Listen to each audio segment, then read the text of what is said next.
نحمده ونصلي على رسوله الكريم اما بعد فاعوذ بالله من الشيطان الرجيم بسم الله الرحمن الرحيم. معزز سامعین کرام، السلام علیکم ورحمۃ اللہ وبرکاتہ. سامعین کرام، آج میں آپ لوگوں کو انشاءاللہ تعالی وضو کی فضیلت اور وضو کا مسنون طریقہ، یعنی وہ طریقہ جس طریقے سے میرے اور آپ کے آقا دو عالم صلی اللہ علیہ وسلم نے وضو کیا، اس کے بارے میں بتلاؤں گا.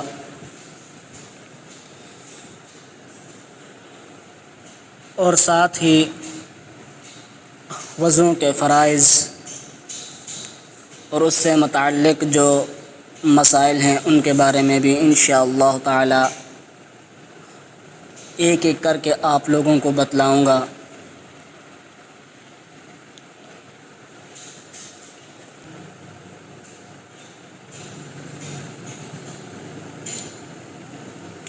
میرے بھائیوں، جس طرح دنیا کا چھوٹے سے چھوٹا کام بغیر سیکھے ہم لوگ نہیں کر سکتے، اسی طرح دین کے جو مسائل ہیں،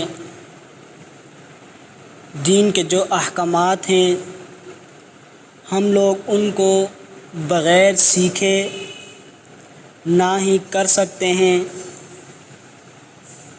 اور نہ ہی ہم پھر دین کو سیکھے بغیر دین کے اوپر آسانی سے چل سکتے ہیں. جس طرح ہمیں دنیا کا کام کرنے کے لیے اس کام کو سیکھنے کی ضرورت ہوتی ہے، اسی طرح ہمیں دین پر چلنے کے لیے دین کو سیکھنے کی بھی ضرورت ہے. بہت سارے میرے ایسے دوست جو مجھے ملتے بھی ہیں اور مجھ سے اکثر پوچھتے ہیں کہ جن کے بارے میں ان کو علم نہیں، تو مجھ سے اکثر پوچھتے ہیں، اور ان میں سے سب سے جو زیادہ مسئلہ مجھ سے پوچھا گیا وہ یہ تھا کہ ہم لوگ وضو تو کر لیتے ہیں، لیکن ہم جب وضو کر کے فارغ ہو جاتے ہیں تو ہمارے دل کے اندر یہ شک ہوتا ہے، یہ گمان ہوتا ہے کہ آیا ہم نے جو وضو کیا، کیا یہ وضو سنت کے مطابق تھا یا نہیں تھا؟ کیا ہمارا وضو جو ہم نے کیا یہ صحیح طریقے سے ہم نے کیا یا نہیں کیا؟ اور میرے بہت سارے ایسے دوست بھی ہوں گے جو اس طرح کے مسائل پوچھنے میں ان کو شرم محسوس ہوتی ہوگی، اور بہت سارے ایسے دوست بھی ہوں گے جو پوچھنا تو چاہ رہے ہوں گے لیکن ان کو بتلانے والا کوئی نہیں ہوگا.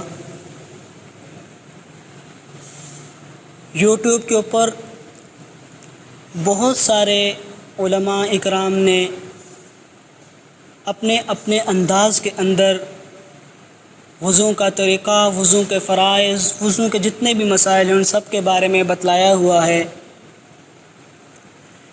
لیکن انشاءاللہ تعالی میں آپ لوگوں کو وضو کے فرائض اور اس کے متعلق جو مسئلے ہیں ایک ایک کر واضح کر انشاءاللہ تعالی آپ لوگوں کو بتلاؤں گا. سب سے پہلے میں آپ کو وضو کی فضیلت کے بارے میں بتلاتا ہوں. حدیث میں ہے کہ جو کوئی وضو کرتے وقت بسم اللہ پڑھے، یعنی جب وضو شروع کرے تو بسم اللہ سے شروع کرے، پھر ہر عضو دھوتے وقت یہ پڑھے، یعنی ہاتھ، پاؤں، چہرہ، یہ کیا ہے ہمارے عضو، ان کو دھوتے وقت یہ پڑھے: اشہد ان لا الہ الا اللہ وحدہ لا شریک لہ واشہد ان محمدا عبدہ ورسولہ. اور فارغ ہونے کے بعد یعنی وضو مکمل کر لینے کے بعد یہ پڑھے: اللہم اجعلنی من التوابین واجعلنی من المتطہرین۔ تو اس کے لیے مرنے کے بعد جنت کے 8 دروازے کھول دیے جائیں گے، جس دروازے سے چاہے جنت میں داخل ہو، اور اگر فوراً 2 رکعت نماز پڑھے، یعنی وضو کے بعد 2 رکعت نماز پڑھے اور ان میں قرآن پاک پڑھے اور اس کو جان لے، یعنی جان لے سے مراد قرآن پاک کو حضور قلب سے پڑھے تاکہ معلوم رہے کہ میں کیا پڑھ رہا ہوں، اور تمام نماز اسی طرح حضور قلب سے پڑھے تو نماز سے ایسے حال میں فارغ ہوگا کہ گناہوں سے اس طرح پاک ہوگا جس طرح نومولود بچہ پیدا ہوتا ہے۔ نومولود بچے سے مراد یعنی وہ بچہ جو ابھی اپنی ماں کے پیٹ کے اندر سے پیدا ہوا ہو۔ ایک دوسری حدیث میں ہے کہ جو مسلمان وضو کرتا ہے اور چہرہ دھوتا ہے تو پانی کے آخری قطرے کے ساتھ اس کے چہرے سے ہر وہ گناہ دور ہو جاتے ہیں جن کو اس کی آنکھوں نے کیا تھا۔ پھر جب دونوں ہاتھ کہنیوں تک دھوتا ہے تو پانی کے ساتھ اس کے وہ گناہ دور ہو جاتے ہیں جو اس نے اپنے ہاتھوں سے کیے تھے، اور پھر جب دونوں پاؤں دھوتا ہے تو وہ تمام گناہ دور ہو جاتے ہیں جن کو اس نے پاؤں سے کیا تھا، یہاں تک کہ گناہوں سے پاک ہو جاتا ہے۔ ان گناہوں سے مراد صغیرہ گناہ ہیں، جیسا کہ علماء اکرام نے فرمایا، آنکھ کا گناہ یعنی کسی کو بری نیت سے دیکھنا، بری نظر سے دیکھنا، ہاتھ کا گناہ کسی کو بری نیت سے ہاتھ لگانا، پاؤں کا گناہ بری نیت سے کہیں جانا۔ میرے بھائیو، یہ تھی وضو کی فضیلت۔ اب میں آپ کو وضو کا مسنون طریقہ یعنی وہ طریقہ جس طریقے سے میرے اور آپ کے آقا دو عالم صلی اللہ علیہ وسلم نے وضو کیا اس کے بارے میں بتلاتا ہوں۔ وضو کرنے والے کو چاہیے کہ وضو سے پہلے طہارت کی نیت کر لے۔ بغیر نیت کے وضو کا ثواب نہ ہوگا اگرچہ وضو ہو جائے گا۔ وضو کرتے وقت قبلہ کی طرف منہ کر کر کسی اونچی جگہ بیٹھے تاکہ چھینٹیں نہ پڑیں۔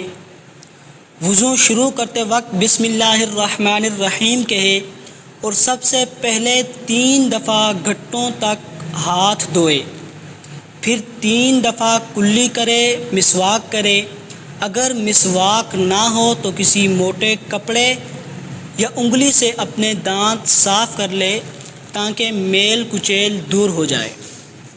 اگر روزے سے نہ ہو تو غرارہ کر کے اچھی طرح پورے منہ میں پانی پہنچائے، اور اگر روزہ ہو تو غرارہ نہ کرے کیونکہ اس سے حلق میں پانی جانے کا اندیشہ ہے۔ پھر 3 بار ناک میں پانی ڈالے اور بائیں ہاتھ سے اس طرح ناک صاف کرے کہ ناک کی نرم ہڈی تک پانی پہنچ جائے۔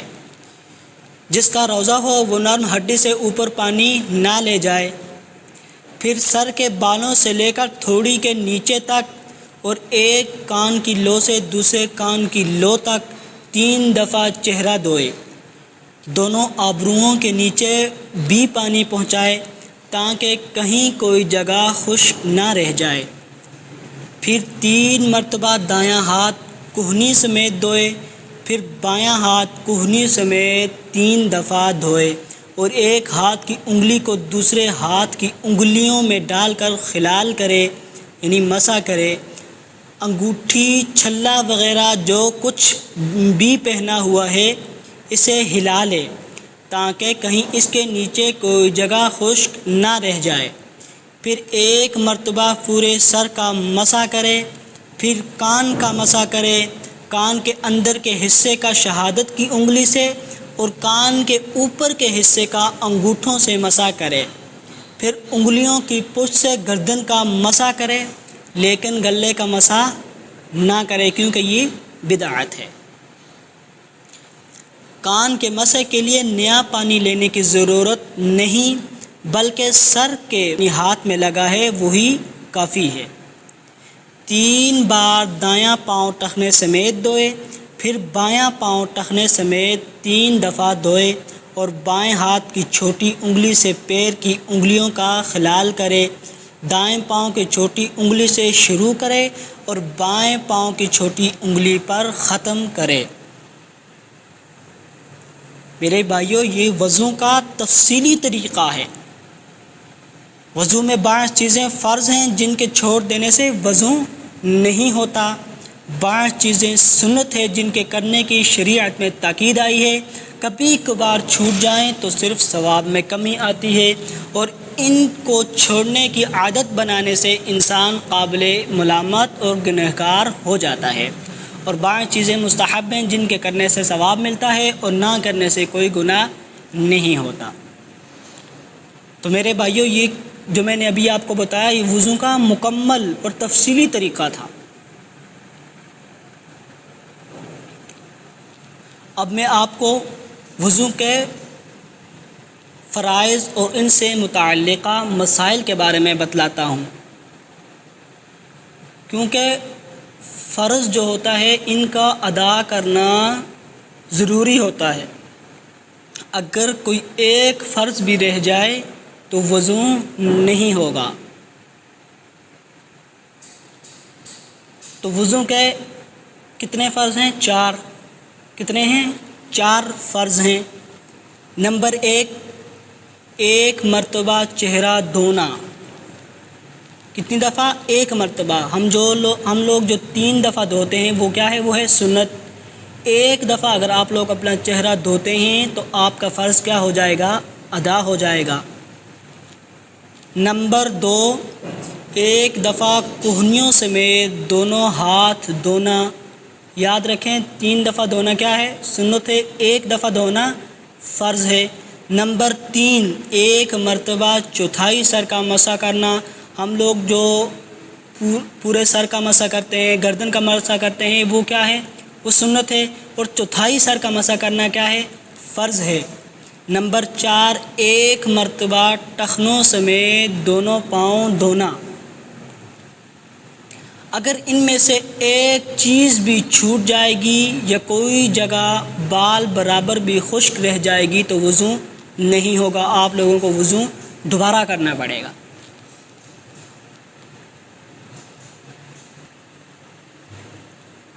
تو میرے بھائیوں، یہ 4 کیا تھے؟ وضو کے فرض تھے۔ اب ان سے متعلق میں آپ کو وضو کے مسائل کے بارے میں بتلاتا ہوں۔ تو وضو کے فرائض سے متعلق جو نمبر 1 پہ مسئلہ ہے وہ یہ ہے کہ جب یہ 4 عضو جن کا دھونا فرض ہے دھل جائیں گے تو وضو ہو جائے گا، چاہے وضو کا ارادہ ہو یا نہ ہو۔ جیسے کوئی نہاتے وقت سارے بدن پر پانی بہا لے اور وضو نہ کرے، یا حوض میں کنویں میں گر جائے، یا بارش میں کھڑا ہو جائے اور وضو کے یہ اعضاء دھل جائیں تو وضو ہو جائے گا، لیکن وضو کا ثواب نہیں ہوگا۔ مسئلہ نمبر 2، انگوٹھی، چھلا وغیرہ اگر اتنے ڈھیلے ہوں کہ ہلائے بغیر بھی ان کے نیچے پانی پہنچ جائے تب بھی ان کا ہلا لینا مستحب ہے، اور اگر ایسے تنگ ہوں کہ بغیر ہلائے پانی نہ پہنچنے کا گمان ہو تو ان کو ہلا کر اچھی طرح پانی پہنچا دینا ضروری اور واجب ہے۔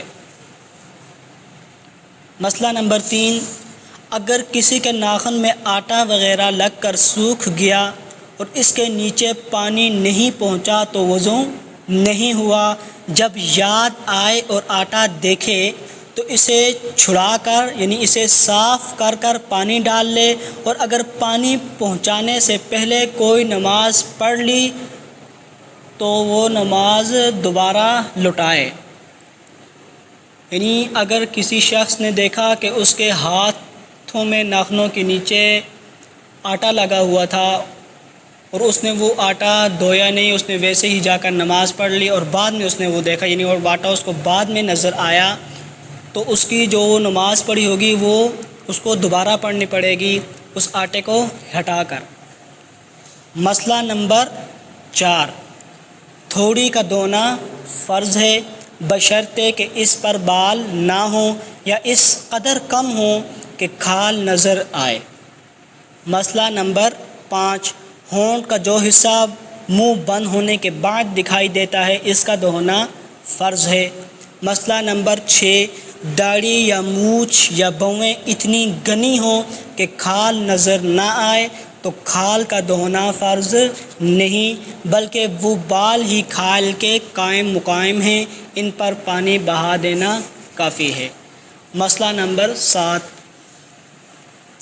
بویں یا داڑھی یا مونچھ اس قدر گھنی ہوں کہ اس کے نیچے کی کھال چھپ جائے اور نظر نہ آئے تو ایسی صورت میں اتنے بالوں کا دھونا فرض ہے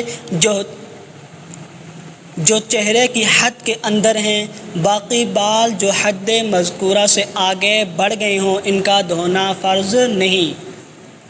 مسئلہ نمبر 8، جو حصہ رخسار اور کان کے درمیان ہے اس کا دھونا فرض ہے چاہے اس جگہ داڑھی نکلی ہو یا نہیں۔ مسئلہ نمبر 9، اگر آنکھ یا منہ کو زور سے بند کیا اور پلک یا ہونٹ کا کچھ حصہ خشک رہ گیا یا آنکھ کے کونے میں پانی نہیں پہنچا تو وضو نہیں ہوا۔ مسئلہ نمبر 10، وضو کرنے کے بعد معلوم ہوا کہ کوئی جگہ خشک رہ گئی ہے تو وہاں پر فقط ہاتھ پھیر لینا کافی نہیں بلکہ پانی بہانا فرض ہے۔ تو میرے بھائیوں یہ تو وضو کے کچھ مسائل جن کو سیکھنا ہر مسلمان کے لیے ضروری ہے۔ اگر ہم ان مسائل کو نہیں سیکھیں گے تو ہم سنت کے مطابق وضو نہیں کر سکتے۔ اگر کوئی ایک فرض بھی ہم لوگوں سے رہ جاتا ہے تو ہمارا وضو نہیں ہوگا، اور جب وضو نہیں ہوگا تو ہماری نماز بھی صحیح نہیں ہوگی۔ اس لیے ان مسائل کو سیکھنے کی کوشش کریں۔ اگر زیادہ نہیں تو دن میں آدھا گھنٹہ 10 منٹ بھی ہم لوگ نکال کر ان مسائل کو سیکھنے کی کوشش کریں گے تو مجھے امید ہے کہ انشاءاللہ تعالی جلد ہی ہم ان مسائل کو سیکھ جائیں گے۔ تو اب مجھے دیجیے اجازت، انشاءاللہ تعالی اگلی ویڈیو کے اندر میں آپ لوگوں کو وضو کے سنت، مستحبات، مکروہات اور باقی جو مسائل ہیں ان کے بارے میں